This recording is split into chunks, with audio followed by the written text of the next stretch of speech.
What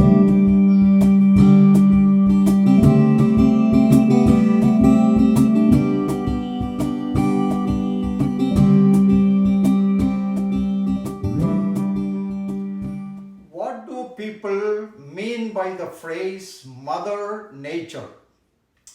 It is a reference to nature personified as a creative and controlling force. The focus is on the life-giving and nurturing aspects of nature in the form of a mother. Pantheistic and New Age ideologies have popularized this concept, but it is actually a fictitious figure wrongly credited with the marvels of the natural world.